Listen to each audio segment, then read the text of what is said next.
सेवा जोहार सगाजन, मैं राहुल खन्ना के इस वीडियो में आपका स्वागत है। और इस वीडियो में जो भी जानकारी है वो वीडियो आप भी समझ सकते हो, बहुत सारा यहाँ पे तर्क लगा सकते हो। सीधा हम टॉपिक पे आते हैं। धुराडी, होली, शिमगा ऐसे अनेक नामों से जाने वाला यह त्यौहार क्या इम्पोर्टेंस लेके आता है। तो सबसे पहले हम ये देखते हैं कि इसे शिमगा, होली, जो धुराडी कहते हैं हम लोग, ये एक्चुअली त्यौहार किस काल का है। हम 2-3 कालों में इस इतिहास को डिवाइड करेंगे। पहला है गुफा कंदरों वाला काल, दूसरा है कोट व्यवस्था, यानी वहाँ पे कोट व्यवस्था बन चुकी है। आज भी आप देख सकते हैं पाताल कोट, परंदुली कोट और बहुत सारे कोट नाम आज भी विद्यमान है।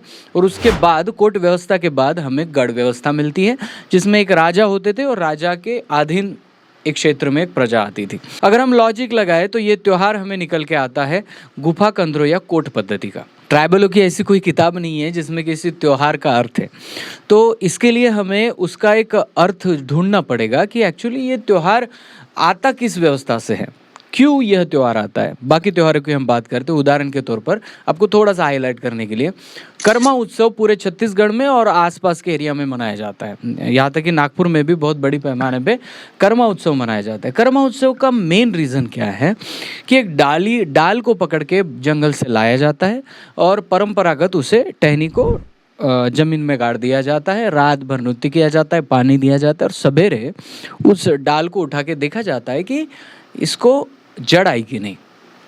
तो ये त्यौहार इंगित करता है आपके ग्राफ्टिंग सिस्टम को। जी हाँ दोस्तों, हमें ये तो पता था कि बीज से एक पेड़ बनता है, लेकिन हमारे पुरखाओं ने ये भी रिसर्च किया कि नहीं, किसी पेड़ के टहनी से भी पेड़ बनाया जा सकता है। और यह वो क्रांति थी। इस क्रांति को नाती के नाती तक वो पूर्वजों ने कैसे पहुंचाया, तो इस त्यौहार के जरिए।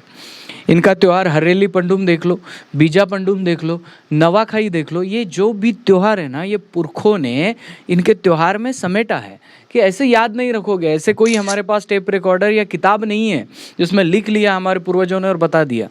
तो उनका ये जरिया था कि इसको अपने त्योहारों में पिरोया जाए। उनका जो भी नया रिसर्च है वो आज तक हमारे पास है। कर्मा के ज़रिए हम जानते हैं कि ग्राफ्टिंग सिस्टम है। नवाखाई के ज़रिए हम जानते हैं कि पहली जो फसल आती है, पहला जो दाना आता है, वो पेन को कैसे चढ़ाना है। बीजा पंडुम ये हमें दर्शाता है कि पिछले बीजों को अगर आज हम संरक्षित करते हैं तो आगे हम उसी से खेती कर सकते हैं और उसी से नया पर्यावरण बना सकते हैं। तो बहुत सारी चीज़ें हमारे कस्टम कल्चर में बैठी हुई है। तो यही उदाहरण आपको मैं होली के बारे में देने वाला हूँ कि देखिए, होली में सबसे पहले बहुत ज़्यादा अग्नि को, यानी फायर को बहुत ज़्यादा महत्व दिया गया है।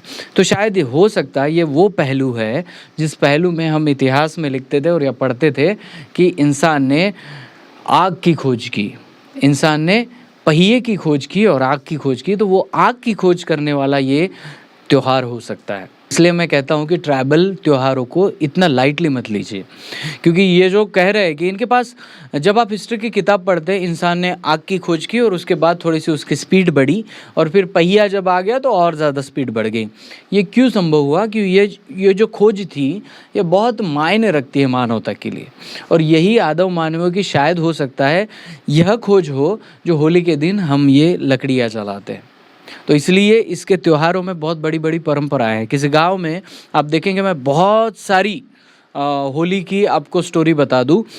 किसी गांव में पर्टिकुलर बहुत सारी लकड़ियाँ लाई जाती है और वो आग जो जलाई जाती है वो बहुत बड़ी पारंपरिक आग जलाई जाती है। डायरेक्ट आके एक माचिस नहीं लगाई जाती, तो किसी पेंट आना से वो जो दिया है वो उठा के लेके आके उसकी पूजा करके परंपरागत उसको जलाया जाता है। कहीं पे देखा गया है कि गांव के जो पाटलाल होते हैं उनके हाथों से वहाँ पे जलाया जाता है। कहीं पे आप देखेंगे होली में खडेरा होता है, जिसे मेघनाथ गोंगो कहते हैं। वो खडेरा गोंगो होने के बाद होली जलाई जाती है। बहुत सारे क्षेत्रों में अलग अलग सिस्टम इसके है, बट कहना ये चाहूँगा कि ये जो आदिम ज़माने में फायर की खोज हुई है, कहीं ना कहीं कनेक्ट और संबंध इससे बनता है। अभी रंग खेलने की परंपरा आप देखेंगे, कुछ हज़ार साल पहले यहाँ पे केमिकल का कोई अस्तित्व नहीं था। तब गोटुल के बच्चे गोटुलों से निकलते थे। ऐसे फूल यहाँ पे खोजे जाते कि जिस मौसम में, इस मौसम में वो आते हैं। तो मुख्यतः पलाश का फूल आपको नज़र आएगा, उसमें भी 2-4 प्रकार के शेड्स होते हैं। पलाश के फूलों में भी आपको पीला शेड भी मिल जाएगा, आपको ऑरेंज शेड भी मिल जाएगा, आपको डार्क रेड शेड भी मिल जाएगा। पलाश के अलग अलग शेड भी आपको देखने को मिलते हैं। तो अलग अलग प्रकार के उसके रंग बनाए जाते हैं और रंग बना के ऐसे उसको बनाया जाता है कि वो आपके सफ़ेद कपड़े पे एक बार गिरे तो वो निकले ही ना। तो ऐसे प्राकृतिक रंगों को कैसे बनाते हैं ये भी गोटुलों में ज्ञान होता था। तो ये रंग बनाकर एक दूसरे पे डालकर ये होली मनाई जाती थी। यह त्यौहार इसलिए इम्पोर्टेंट है कि यहाँ तक आते हुए खेती के हमारे सारे काम खत्म हो चुके हैं और यहाँ पे हमारा एक मेन काम शुरू हो जाता है मड़मिंग, यानी जितने भी बच्चे युवा अवस्था में आ गए हैं उनकी शादी करने के लिए यहाँ से आप बरसात तक देख सकते हैं कि यहाँ से मड़मिंग कोयतुरों की या ट्राइबलों की शुरू हो जाती है, शादियाँ शुरू हो जाती है। और इन शादियों में बहुत सारी जगह पे ये इस धुराडी से ही बहुत सारे आदिवासी समुदाय में शादी के निंग शुरू हो जाते हैं। लड़का लड़की देखने जाता है, फिर वहाँ पे जाके उसको एक मिठाई उसके गले में डाल देता है या फिर उसको रंग लगा के चला आता है। तो इससे ये साबित हो जाता है कि चलो इनका रिश्ता जो है वो पक्का हुआ और आगे की स्टेप के लिए वो आगे बढ़ रहे हैं। अगर जिनकी शादी जुड़ी हुई है वो लड़का जो है अपनी मंगेतर को रंग लगाने चला जाता है। बहुत सारी चीज़ें यहाँ पे निकल के आती हैं। मामा की लड़की है तो उसको रंग लगाने मामा का लड़का आता है और उसे रंग लगाते हैं, जिसे संगी और सांगो गोंडी गानों में कहते हैं ना। ये जो होली का धुराडी का त्यौहार है ये ट्राइबल कल्चर में बड़े ही रिश्ते नातों को एक करने वाला त्यौहार है और बहुत सारी चीज़ों को आपके सामने लाने वाला त्यौहार है। तो इसी के लिए मेरा कहना आपसे यही है कि किसी भी त्यौहार को आप एक ही एंगल से देखोगे तो शायद हम कुछ गलत कर रहे हैं, लेकिन आप प्राकृतिक एंगल से उसको देखते चलिए तो आपको समझ में आएगा कि तो बहुत बड़ा रहस्य है जो इस त्योहार में छुपा हुआ है। जैसे हम होली की आग जलाते हैं, हमें तो पता है कि ये उस काल का होगा जब इंसान ने आग की खोज की और उसको बचाने की तरकीब निकाली। ज़्यादा समय वो कैसे आग बची रहेगी, तो उसके लिए फिर उनके आसपास जो प्राणी होते थे, उनके बैल था, गाय थी, ये सब चीज़ें थी, तो इनकी जो विष्ठा थी, इनका जो गोबर था, वो गोबर को भी उसमें डाल के जलाया जाता था। और आपको पता है लकड़ी जल्दी से जल जाएगी लेकिन गोबर घंटों उसकी आग पकड़े रहेगा। तो सूखा हुआ गोबर भी वहाँ पे डालने की परंपरा बहुत सारे कोयतुर एरिया में है।